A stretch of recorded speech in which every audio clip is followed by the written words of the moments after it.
So, today we are going to study the evolution of psychology. How did psychology emerge as a discipline and where did it go when it emerged? So, it started with ancient philosophy. Like we studied earlier, Descartes was the one philosopher who had a major contribution in the field of psychology. So, that is how the ancient philosophy has been deep rooted in the discipline of psychology.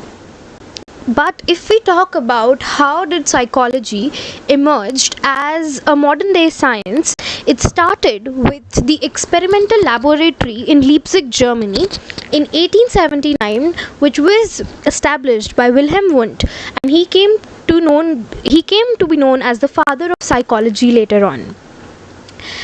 That's when the concept of introspection emerged, where introspection is known as a procedure where individuals were asked to describe the details of their experiences.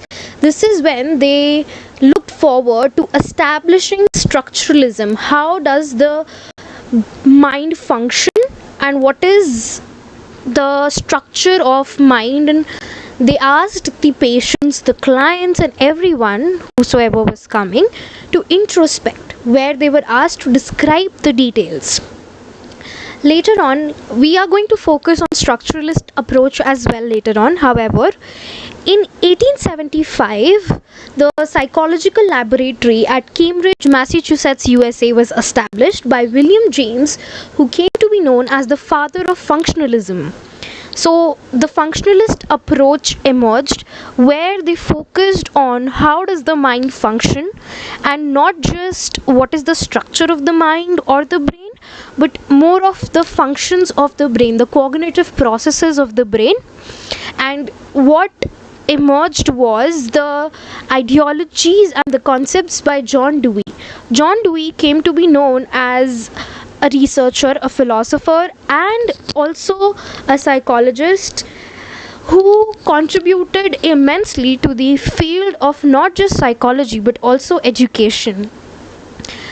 Now, if we move on to the structuralist approach, which emerged from the concept of introspection and after the establishment of the experimental laboratory in Leipzig, Germany, structuralism started emerging, and it led to a lot of other fields of psychology as well, other approaches of psychology as well as the reaction to structuralism. So firstly, focusing on the first reaction of structuralism was in the 20th century, the Gestalt psychology emerged as a reaction to structuralism.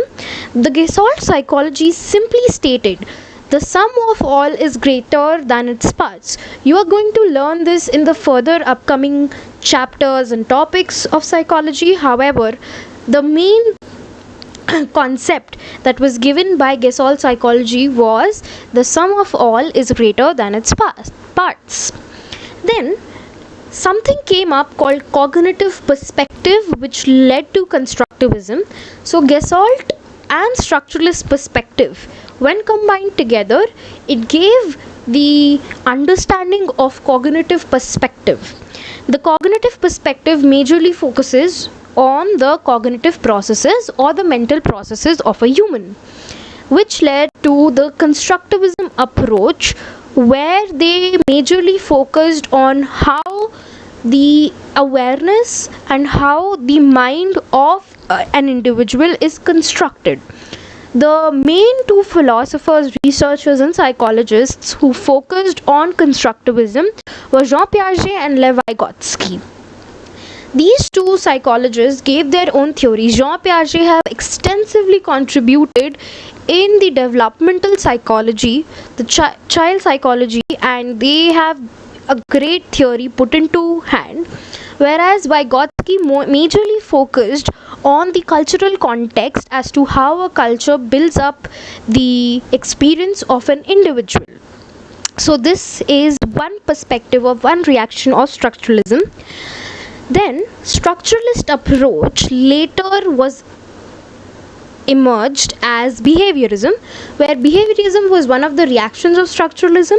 Behaviorism, the first contribution that was done in behaviorism was by John B. Watson. Dr. John B. Watson in 1910, he gave the tenets of behaviorism and he became the father of behaviorism. Later on, behaviorism came to be known as a major aspect or a major stream in psychology, and two contributors who extensively contributed to behaviorism discipline of psychology was Ivan P. Pavlov. He gave the experiment of classical conditioning, which again would be further elaborated. However, Ivan P. Pavlov, he did an experiment of classical conditioning, of learning and unlearning of behavior, and B.F. Skinner, who gave the experiment of operant conditioning. Behaviorism had another reaction, which was psychoanalysis. Psychoanalysis. It was given by Sigmund Freud. So, behaviorism majorly focused on the behavioral aspects which are observable. However, Sigmund Freud, as a reaction to behaviorism, said that it's not the behavior of a person which manifests or exhibits as a behavior. However, it's the experiences that lies in the childhood. So Sigmund Freud majorly focused on the psychoanalysis part and the experiences of the childhood. Later, psychoanalysis was developed into humanistic perspectives. So the humanists like Carl Rogers and Abraham Maslow contradicted Sigmund Freud by saying that humans are not motivated by their desires but also something that is more important. So Carl Rogers gave unconditional positive regard and Abraham Maslow gave hierarchy of needs and motivation. We are familiarized with the hierarchy of needs in a very contemporary context, and this also leads us to knowing that humans are much more driven by other factors than just pleasure. So Sigmund Freud majorly focused on the principle of pleasure and psychoanalysis, that whatever experiences we've had in our childhood is going to be the basis of our pleasure seeking behavior, whereas humanistic perspectives and the humanists like Carl Rogers and Abraham Maslow focused on that humans are much more driven by other factors like self esteem, like major basic needs of humans